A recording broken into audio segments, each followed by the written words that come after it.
जय श्री बालाजी महाराज, श्री शिवाय नमस्तुभ्यम। ईश्वर की कृपा आप सभी पर बनी रहे। कन्या राशि 6 अगस्त से 16 अगस्त 2024। जानते हैं क्या कुछ लिखा है समय ने। 6 से 16 अगस्त 2024 के मध्य कन्या राशि से जुड़े जातकों के जीवन में ये समय कन्या राशि वालों के लिए मध्यम रूप से फलदायी रहेगा। आपको छोटे छोटे कार्य के लिए हो सकता है अधिक भागदौड़ करनी पड़े।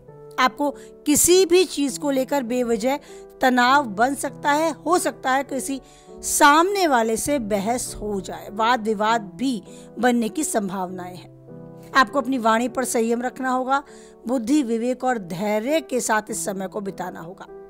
करियर हो या फिर आपका कारोबार, आपको कोई भी निर्णय लेते समय संयम और सावधानी बरतने की आवश्यकता बनी रहेगी। कन्या राशि से जुड़े जातकों को जीवन में आने वाली तमाम तरह की मुश्किलों से घबराने की बजाय अपनी वचनबद्धताओं को और जिम्मेदारियों को निर्वहन करने के लिए अच्छी तरीके से प्रयास करना होगा। ये समय कुछ राहत भरा रह सकता है अगर आपने सूझबूझ और योजनाबद्ध तरीके से कार्य किया। आपके शुभ चिंतक आपकी मदद के लिए आगे आएंगे। आपका तन, मन और धन से साथ भी देंगे। इस दौरान आप स्वयं को पहले से अधिक तरोताजा और आनंदित महसूस करेंगे। यदि साझेदारी में आपका व्यवसाय है तो आपकी पार्टनर के साथ गलतफहमियां दूर होंगी। अगर कोई तनाव है तो वो आपस में बात करने से दूर होगा। एक बार फिर से आप उसके साथ मिलकर कारोबार को आगे बढ़ाने की एक नई दिशा में काम करेंगे। कुल मिलाकर समय आप अपनी तमाम बाधाओं को दूर करने के लिए प्रयास करेंगे और हद तक सफल भी होंगे। जीवन में आगे बढ़ने के लिए राहें खुलेंगी। उन्नति की ओर आगे बढ़ने की दिशा आपको मिलेगी। अगर आप नौकरी पेशा लोग हैं यानी जॉब करते हैं तो आपकी जॉब में थोड़े उतार चढ़ाव आपको देखने को मिलेंगे। हो सकता है आपके सीनियर का क्रोध या कुछ मनमुटाव आपको उनकी व्यवहार में नजर आए। आपके सहयोगी हद तक आपके साथ रहेंगे। आपके हर तरीके से संभव प्रयास करेंगे आपको आगे बढ़ाने के लिए। विपरीत परिस्थिति में आपके साथ अपना बहुत अच्छा तालमेल बनाकर भी चलेंगे। लेकिन आपको ये ध्यान रखना है कि अपना कार्यभार किसी और के कंधे पर नहीं डालना। स्वयं भी उतने ही कार्य की जिम्मेदारी लेनी है जितना कि आप खुद अच्छे से कर पाने में सक्षम हैं। रिश्ते नातों की दृष्टि से देखा जाए तो मिला जुला रहेगा समय। कभी धूप तो कभी छांव देखने को मिलेगी। आपके पारिवारिक माहौल की बात की जाए तो उस दृष्टि से समय आपके साथ है। आपके घर के बड़े हर तरीके से सहयोग के लिए आपके साथ रहेंगे। घर के छोटों के साथ भी एक अच्छा तालमेल बना रहेगा। बस आपको किसी के क्रोध में आने से पूर्व आपको बात संभालनी होगी। अगर आपको लगता है कि सामने वाला क्रोधी स्वभाव का है तो कुछ बचकर ही उससे चले। बात करें प्रेम संबंध की तो आपसे विश्वास और नजदीकियां बढ़ेंगी। खट्टी मीठी तकरार के साथ वैवाहिक जीवन जीने वाले लोगों के लिए भी खुशियां बनी रहेंगी। जीवन से जुड़ी उलझनों को सुलझाने में जीवन साथी काफी हद तक मददगार साबित भी होगा। बात करें आपकी सेहत की तो सेहत की दृष्टि से जरूर सचेत रहें। अपने खान पान पर विशेष रूप से ध्यान दें।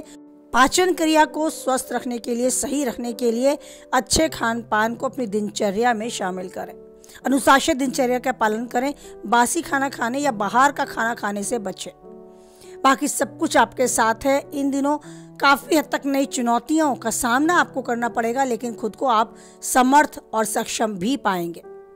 कोई निर्णय लेने से पहले किसी अनुभवी व्यक्ति से सलाह लें। अपने शुभ चिंतकों से सलाह लें। घर परिवार में उसके बारे में वार्तालाप करें और तब जाकर किसी निर्णय पर पहुंचे।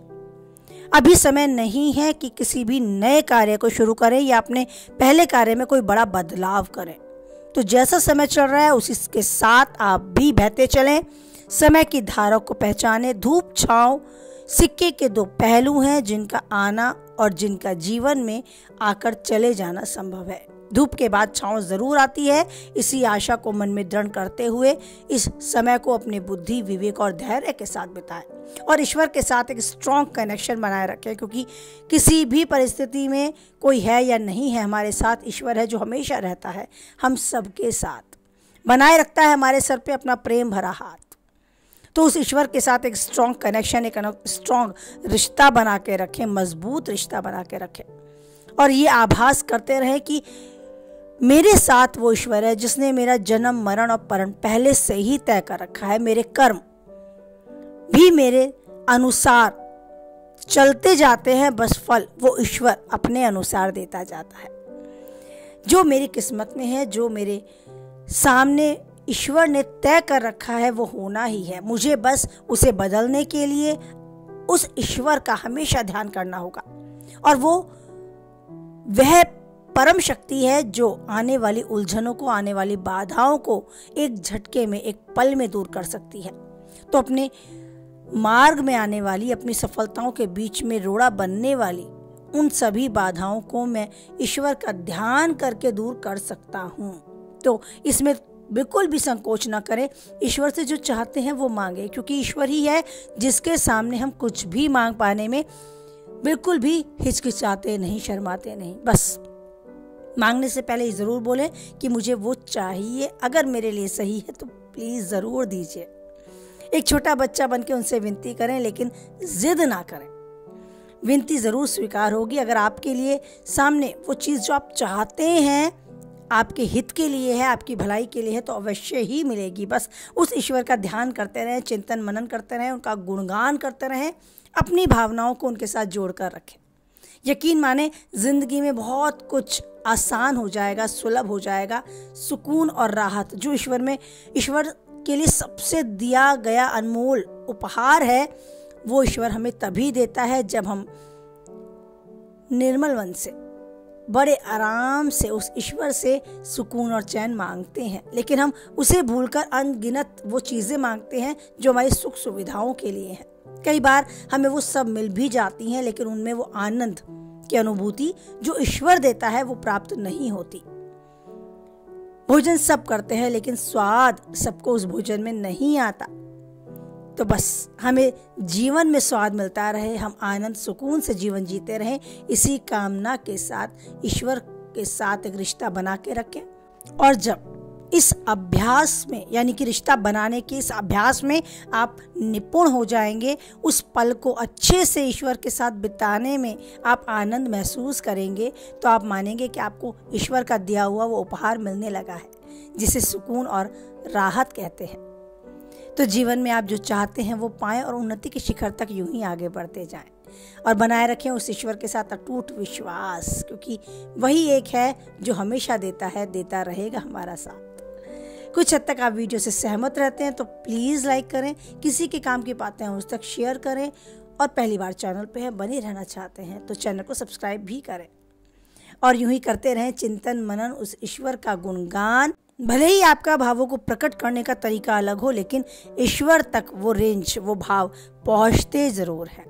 तो आपके भाव ईश्वर के पास सही रूप में पहुँचें, आशीर्वाद स्वरूप ईश्वर का साथ आपको मिले, इसी कामना के साथ वाणी को विराम देते हैं। आप बनाए रखेंगे ईश्वर के साथ एक अटूट रिश्ता, और पाते रहेंगे ईश्वर का आशीर्वाद, क्योंकि परिस्थितियाँ कैसी भी हैं, एक वही है जो हमेशा देता है और देता रहेगा हमारा साथ। तो इसी भरोसे को, इसी विश्वास को मन में दृढ़ करते हुए बोले एक बार, जय बालाजी महाराज, जय माता दी।